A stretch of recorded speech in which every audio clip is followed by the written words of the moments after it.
How you doing, everyone? Scott here. This is going to be a kind of just a kind of spur of the moment video. I was kind of bored, so I thought I would do this video. I've been kind of wanting to do this video for a while, but I've just never really got around to it, and I've been busy, as you all know anyway. So yeah, it's just a kind of video that it's kind of going to go through some tips and things for, well, especially newcomers to collecting vinyl. Compared to a lot of people in the VC, I'm a new collector, or a newish collector. I probably started collecting vinyl maybe about 3 years ago. Properly started collecting vinyl really when I got into the VC, like when I started making videos and stuff. And you learn a lot. I would say in the first year, you do learn a lot about collecting and all the things that you've got to look out for and all the things really that come with it. So I thought I'd kind of do this video just to point out a few things. So if you are new to collecting, this is kind of tips from someone who's newish to collecting vinyl. First of all, I'd say don't focus too much on your setup. I mean, yeah, down the line you could aim to have an expensive turntable and receivers and state-of-the-art speakers and all this kind of stuff, but when you're starting off you don't need all that, you really don't. I started off and still use an Audio-Technica LP60 with edifier speakers, and honestly the sound I get is awesome. I don't have like a big room to play records in anyway, so it doesn't have to travel far. I've even made videos on my channel that I've recorded music from the turntable to my phone, and it's really clear, and that's recorded on an iPhone. So don't go crazy about, and don't overcomplicate your setup. That's like, I would say, the least important thing. Although you want to get good sound, as long as you've got something to play your records on, then that's all you need. And if you're happy with the sound, then who cares what you're playing on? Don't go and spend an absolute fortune on a turntable. I mean, you could get 6 months or a year down the line and record collecting might not be for you anymore, and you've just gone and spent all this money on turntables and receivers and amps and all that kind of stuff, and then you've just got to get rid of it all. So just stick to the basics. I mean, the Audio-Technica stuff is really good. I've got the LP60. I know a lot of people have the LP120, which I was going to go for first, but I thought just start off simple. Although the 120 is not overly complicated, I'm really happy with what I've got just now. So yeah, don't go crazy with setup, and don't be embarrassed because you can't afford a top of the range turntable, or as long as you can play your records, that's all you need. So get whatever you want. Second of all, I want to talk about like condition of the records you're buying. So a few mistakes I made, and I suppose you could still kind of fall into the trap now. I suppose it doesn't really matter how long you've been collecting, is be strict on the condition of your records. So although it's cheap, you might see something in a bargain bin or a crate down on the floor that's maybe £1 or dollars, or with euros, whatever. £1, £2 records. They're £1 and £2 for a reason. Always check the vinyl. When it comes to cover, I'm not so strict because you don't play the cover. That's just like an add-on. Just make sure the vinyl is playable and you can get enjoyment from it. There's no point in buying vinyl that you can't play, and there's no point in having a huge collection of thousands of records that are all just beat to shit. There's just no point. It's just a waste of money. You could spend £3,000 on 3,000 records that you can't play. So I would always try and aim for VG plus or above. I think you're kind of safe there. When it starts getting to VG, you're really starting to get pops and crackles, skips and all that kind of stuff. And it does kind of, the way the records are graded can kind of put you off, because when you hear something's good condition, you think, oh well, if you're just new to collecting and you see something that's good condition, you think, right, I'm going to jump on that. But when it comes to record collecting, good condition isn't really that good. Same with very good condition, you're still going to have problems with at least the audio. So I would always go for VG plus, excellent, near mint. If you can get that, then I think you're kind of sorted. When it comes to cover, I don't mind having a beat up cover if it's a grail. I would rather it actually be tip top condition. If I'm going to pay the price of a grail, or if it's a pricey grail, I want it to be in really, really good condition. I don't mind buying something that the disc's VG plus and the cover might be good if it's just like a £5 record. So I don't mind that kind of stuff. But yeah, just be kind of strict with yourself. Don't go charging in trying to build up a massive collection of crap, because it's just going to bite you in the arse. When you go to put something on, you're going to be disappointed. So I would definitely take your time on the vinyl, which kind of leads me to the next point. Be patient. Be patient when you're buying stuff. I know it's hard, and I know for a lot of collectors, and I'm the same sometimes, you get a record in your head, or you hear a record and you think, I've got to have that now. But sometimes you've just got to kind of like pull yourself back and think, don't buy something that's going to be in bad condition just because you like the record. There's just no point. Just be patient.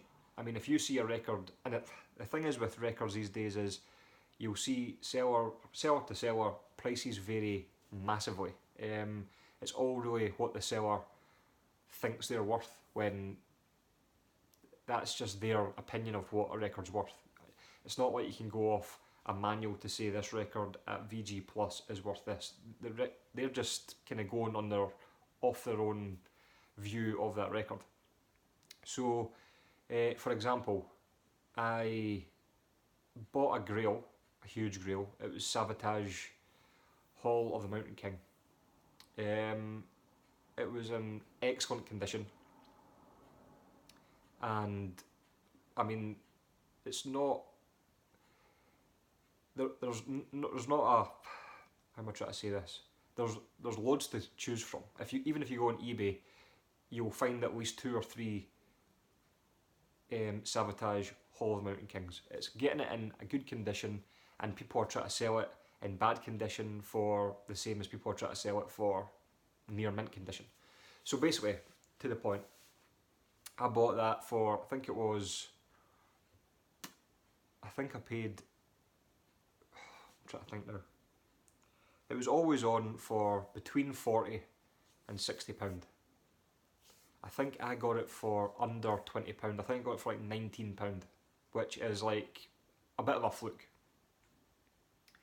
So I was really happy with that anyway, because they are kind of worth around 30 to 60. That's where they kind of come in at.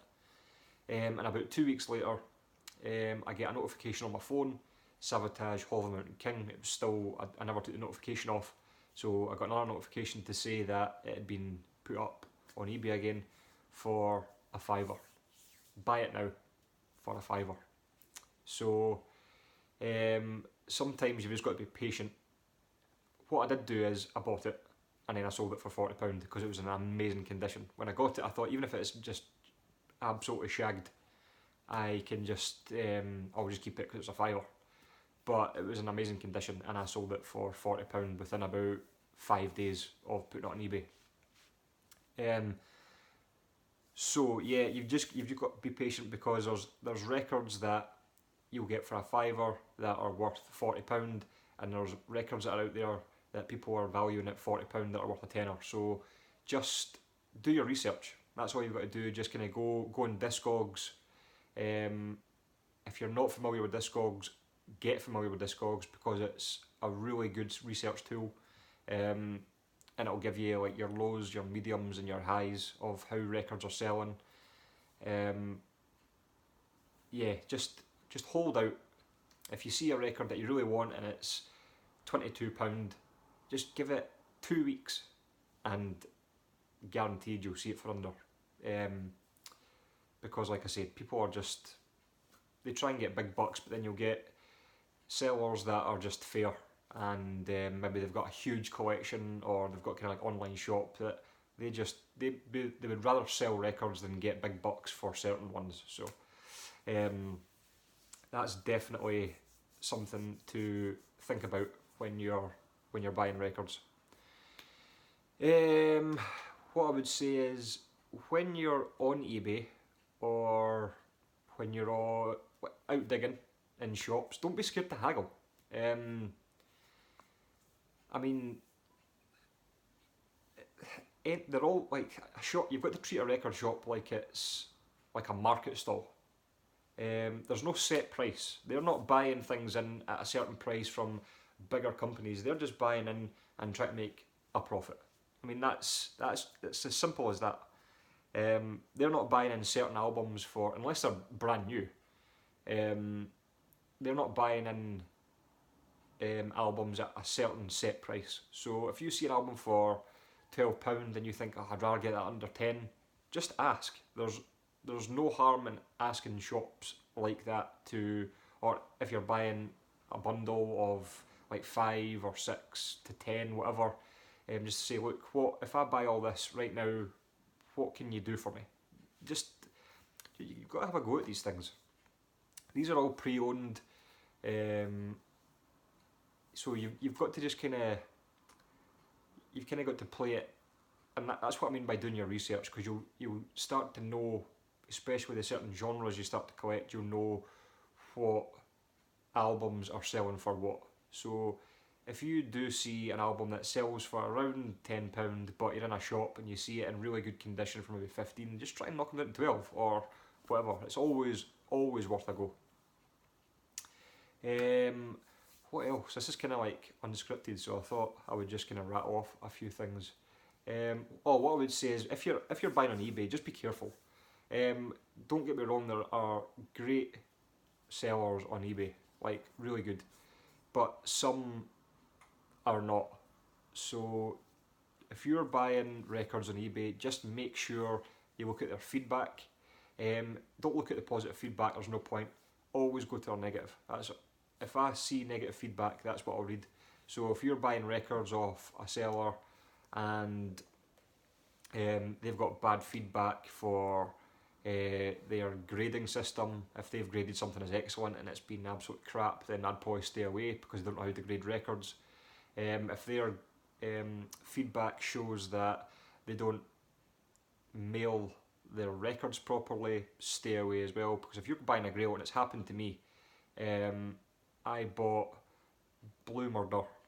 It was a big grail. I found it for a great price and it was really good condition, and the guy who sent it didn't package it properly and it was bent in about 3 corners. If you've seen that video, you guys will remember I was really pissed off, because I finally got the grail in and it was basically wrapped in a bubble wrap envelope thing, and it just got pretty bashed up. So, and if you're not sure, ask for more photos. Ask how they send their records. If it doesn't say we send it in a record mailer, I would ask to make sure they do. And if they don't, or if they don't want to spend that extra cash, then you don't buy from them. Simple as that. What else? Again, I wouldn't concentrate on certain pressings if I was first starting out. I wouldn't be going after first pressings or certain pressings, although certain pressings sound better than others, and you've got to do your research on that yourself for whatever records you're buying. When it comes to reissues or OGs, of course we'd all love to have OGs, but there's nothing wrong with reissues. I've got records that I've got the OGs and the reissues. I've got some records that I've only got the reissues and I probably wouldn't bother with the OGs, and some I'm happy with the OGs and I wouldn't bother with the reissues. So you've kind of got to do your research on how records sound and what pressings, but don't overcomplicate it by only looking for certain pressings or that sort of thing, because that's just going to take up time, and that's just time you could use to buy records and enjoy listening to your records. So I would definitely say that. Storing them, I would definitely sleeve them. However you want to sleeve them, I always sleeve mine with Blake sleeves that have the fold over flap. Some people don't like that, some people just like the open tops or the open sides or whatever. But I would definitely suggest, and they're not expensive, just get sleeves for your records, because you get a grey one, you're listening to it while you're having a cup of coffee, you spill your coffee all over the cover, that is ruined. And you could have spent God knows how much money on this record that you love, and you've just spilled boiling hot coffee over it, and it will never be the same again. So yeah, just for stuff like that, or even if you have a leak in your roof, your records are protected, just that sort of thing. Just make sure you look after them. Which brings me to cleaning your records. So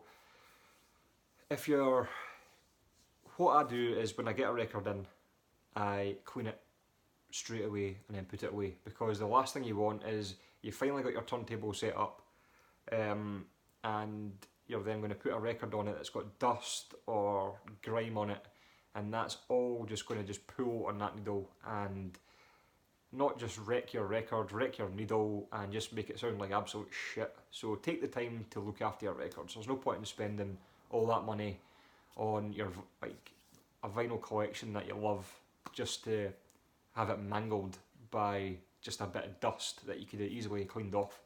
I'm not going to go into cleaning methods. Everyone's got different ways to clean their records, but just make sure you give them a good wipe anyway, at least. Don't just take it out of a dusty old shop and stick it on your turntable, because that's not good for your needle, your records, or anything. It's not good for your ears either. Anything else I am going to cover in this video? I don't know why I'm kind of looking at my records, just to give me some sort of prompt to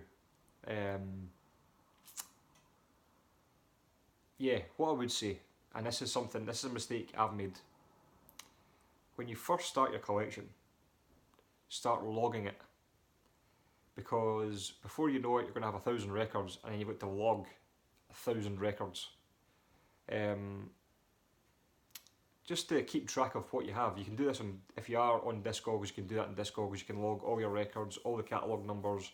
It will tell you exactly which pressing it is, so it's really good to log them. I've not logged any of my records, and I'm thinking about doing it, but when you look at the amount of records you've got to log, and my collection is nowhere near some of you guys, and I'm just like, I just cannot be bothered with that. I wish I'd started when I had like 5 records and then just built it up as I bought them. So yeah, I would definitely log them, because I mean, you can go out shopping, you can be on eBay and you'll have a wee spur of the moment buy, or you'll be out and digging in a shop and you'll pick up a record, you'll get it home and you'll realise you've already got it.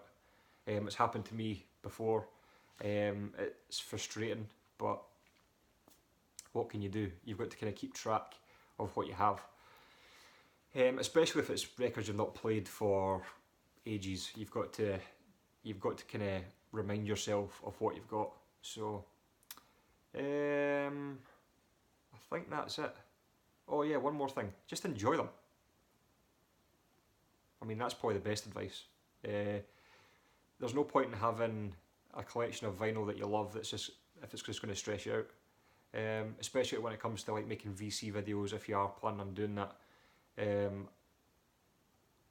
I think the mistake I would say about 80% of people make when they join the VC is they overbuy vinyl. I did it. Did it with CDs as well. You go out and buy and buy and buy, just to have something to show. And it's nice to have something to show, of course it is. But everyone's got to work on their own budget, which I'll probably tie it up with that.